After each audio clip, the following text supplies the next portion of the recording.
After one of the most heated campaigns in United States history, the people went to the polls on November 8, 2016 to elect their next president, and, in what many considered a huge twist, Donald Trump was chosen to lead America for the next 4 years. Welcome to WatchMojo News, the series from WatchMojo where we break down news stories that might be on your radar. In this installment, we're counting down 5 crucial facts you should know about the 2016 US election result. I say it is time for us to come together as one united people. Number 5. How did the election turn out? After the bitter and often vitriolic campaign between Republican Donald Trump and Democrat Hillary Clinton, many pundits not only predicted relatively low turnout at the polls, but also had Clinton winning the presidency almost unanimously by a fairly sizable margin. However, the opposite turned out to be true in both cases, as on Tuesday, November 8th, record numbers of American citizens came out to cast their vote. As the first polls closed, Trump took an early lead, with Clinton catching up and picking up states where she could. As the numbers came in from states heading westward, the race became extremely close. But as Trump managed to clinch several vital battleground states, he finally cemented a decisive lead. President Trump may be something that everybody needs to get used to. And just before 3 a.m. Eastern Standard Time, he took the stage to thank supporters in his first speech as president-elect. Sorry to keep you waiting. Complicated business. Complicated.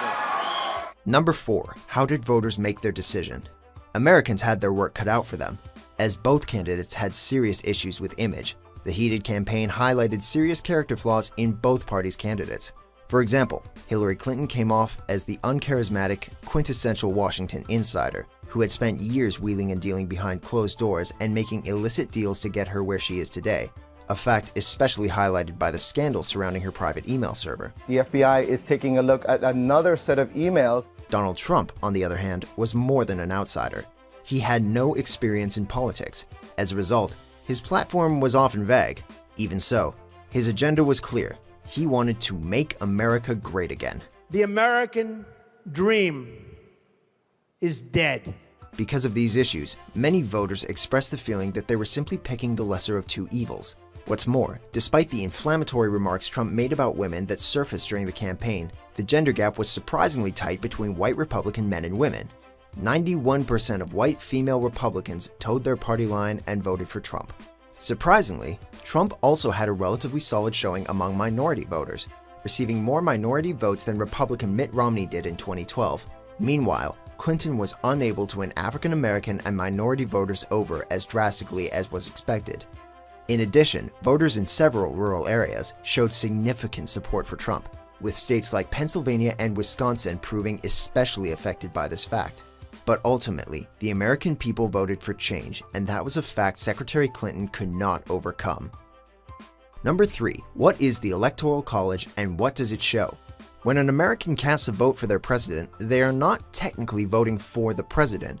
In what is called an indirect vote, they are actually casting their vote for electors, who in turn vote to elect the president. In order to make sure that all states are fairly represented across the nation, each state is assigned a number of electors essentially based on population size. For example, California, the most populous state in the country with more than 39 million people, is assigned 55 electoral votes. As a state votes, the party with the most votes in that state is assigned those electors in most cases. The first party to gain 270 electors wins the election. In the past, this has proven to be a problematic system, as it has happened that the winner of the election actually lost the popular vote, meaning more American citizens actually voted for the losing candidate. This was the case in 2000, when Al Gore nabbed 266 electoral votes to George W. Bush's 271, but actually earned over 500,000 votes more than Bush. And it was the case in 2016, when Clinton took the popular vote but lost the electoral vote. Why do we do it that way? Well, because the Constitution says so, but that doesn't make it any less odd. And I think for a lot of people watching this election and watching shows like ours, they're always hearing about national polls. Well, that's not how we elect a president in this country. Number 2. How did the candidates take the result? Thank you. Thank you very much, everybody. With lingering battleground states still labeled as too close to call in the early hours of Wednesday, supporters of both candidates sat waiting for hours for an official decision to be announced. Reports came out that Trump's campaign was euphoric with the results, but weren't willing to make an announcement, whether towards victory or otherwise, before the Clinton campaign.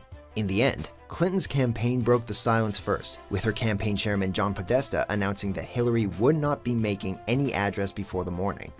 Several states are too close to call, so we're not going to have anything more to say tonight. Reports later emerged that Clinton called Donald Trump to concede the victory, and at nearly 3 a.m. Eastern Time, the Associated Press announced Trump as the winner. Trump soon took the stage to make his victory remarks, which were uncharacteristically inclusive. She congratulated us, it's about us, on our victory. And I congratulated her and her family on a very, very hard-fought campaign. I mean, she fought very hard. After sincerely congratulating Hillary Clinton's campaign, he called upon all Americans to unite in order to move forward and change America for the better. Now it's time for America to bind the wounds of division. Have to get together. The next morning, Clinton gracefully conceded in a speech to her supporters. Donald Trump is going to be our president. We owe him an open mind and the chance to lead. Number 1. What's next for the country? Aside from the presidency, Republicans also successfully took control of the House of Representatives and the Senate, meaning that the president will theoretically have the support he needs from Congress to pass bills. Also, after the death of Judge Antonin Scalia in February 2016, there is an open seat in the Supreme Court. Although outgoing President Barack Obama did nominate Merrick Garland to replace Scalia in March of that same year, his nomination has been stalled in the Senate. So, if Garland is not confirmed and the Trump administration is therefore able to confirm a new Supreme Court justice, it could mean a Republican-dominated federal government. The fate of the economy is up in the air as well, as the stock market took a dive of more than 800 points in the midst of voting. To put that in context, in the days following the 9/11 attacks, it dropped about 650 points. Regardless of what comes next, Donald Trump has changed the nature of politics in America, and only time will tell what this means for the future of elections and the United States. To be really historic, we have to do a great job. And I promise you that I will not let you down. We will do a great job. We will do a great job. Were you surprised by the election results? To vote for which story we cover next, head over to watchmojo.com/suggest. And for more happening news stories, subscribe to watchmojo.com. And I love this country. Thank you. Thank you very much.